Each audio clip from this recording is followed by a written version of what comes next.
sejam bem-vindos a mais um dia para falarmos do nosso livro Oração. Espero que estejam bem. Quero agradecer a todas as pessoas que me deram as felicitações do aniversário do Afonso. Muito obrigada. E acho que eu não atendi. Peço desculpa, mas eu tive assim um dia atarefado. Mas sei que era por causa disso e agradeço. Na rua está tanto vento que vocês nem imaginam. E até venho toda descabelada. Estou eu com estas cenas. Vamos então falar do nosso livro. Orações longas tornam o culto cansativo. Em cada família deveria haver um tempo fixo para o culto matutino e vespertino. Quão apropriado é que os pais reúnam os filhos junto de si antes do pequeno almoço, para agradecer ao Pai Celestial a sua proteção durante a noite e para lhe pedir a sua ajuda, a sua orientação e o seu cuidado durante o dia. Quão adequado é que, quando a noite vem, os pais e filhos se reúnam de novo perante ele e lhe agradeçam pelas bênçãos do dia que passou. O pai, ou, na ausência, a mãe, deve conduzir o culto, selecionando uma porção das Escrituras que seja interessante e fácil de entender. O serviço de culto deve ser curto. Quando se lê um capítulo longo e se pronuncia uma oração longa, o serviço de culto torna-se cansativo e sente-se alívio quando ele chega ao fim.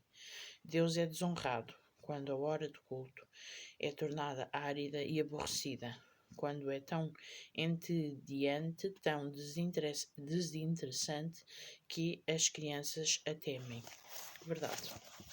Pais e mães tornem a hora do culto intensivamente interessante. Não há razão para que esta hora não seja a mais agradável do dia. Se for dado um pouco de atenção para a preparação deste período, vocês poderão torná-lo interessante e proveitoso. Que o serviço de culto seja variado de tempos a tempos. Podem ser colocadas questões sobre a porção das Escrituras que foi lida e podem ser feitas algumas observações fervorosas e oportunas. Pode ser cantado num hino de louvor, a oração pronunciada deve ser curta e objetiva, que aquele que conduz a oração louve Deus pela sua bondade e lhe peça auxílio com palavras simples e fervorosas na medida em que as circunstâncias o permitirem. Que as crianças participem na leitura e na oração. Apenas a eternidade revelará o bem resultante destes períodos de culto. Vamos parar aqui. Por exemplo, quem tem crianças irrequietas para fazer um culto, podemos, por exemplo, ler um bocadinho, um capítulo pequeno da Bíblia. Podemos fazer um jogo de perguntas. Podemos pedir à criança que louve Deus com um hino para deixar a criança também ocupada de mente, não é? E não estar tão irrequieta.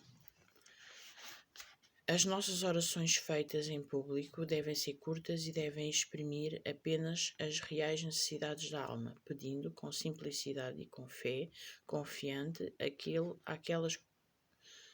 aquelas coisas de que realmente necessitamos. A oração vinda de um coração humilde e contrito é a respiração vital da alma que está faminta de justiça. A partir da luz que tenho recebido sobre o assunto, decidi que Deus não requer que nós, ao reunirmos para o adorar, tornemos estes períodos entediantes e cansativos, permanecendo curvados durante muito tempo, escutando várias orações longas.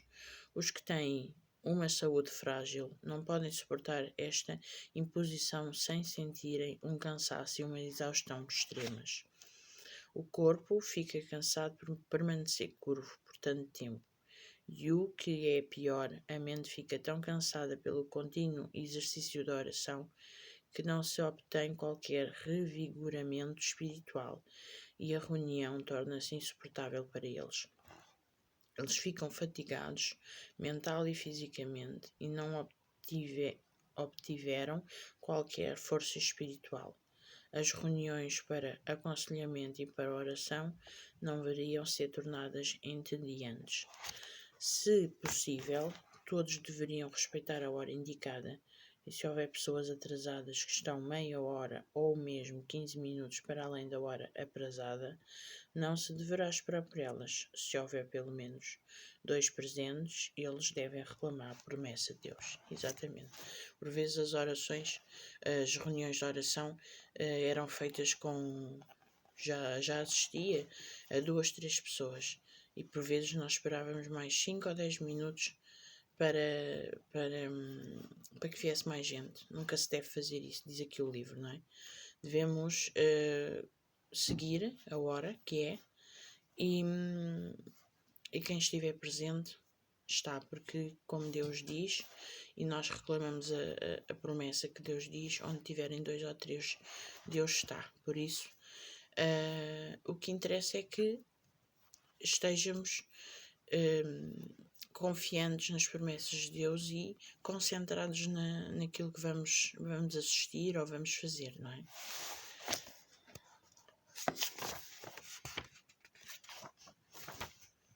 A reunião deve começar na hora indicada, se possível estejam muitos ou poucos presentes.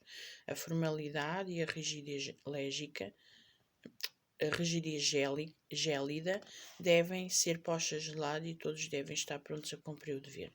Durante ocasiões comuns, não deve haver oração por mais de 10 minutos. Miquem, depois de haver uma mudança na posição e o exercício da entoação de hinos ou da exortação ter quebrado a monotonia, então, se alguém sentir a necessidade de orar, que ore. Então vamos ficar por aqui, meus amigos. Espero que isto tenha ajudado, que vos incentive mais e que aqui está a forma como nós devemos estar perante Deus. Orações muito longas não, estar presente nas reuniões de oração ou nos cultos a horas. Precisamos realmente de ser pontuais para a causa de Deus. Tenham um dia muito abençoado na presença do Senhor. Amém.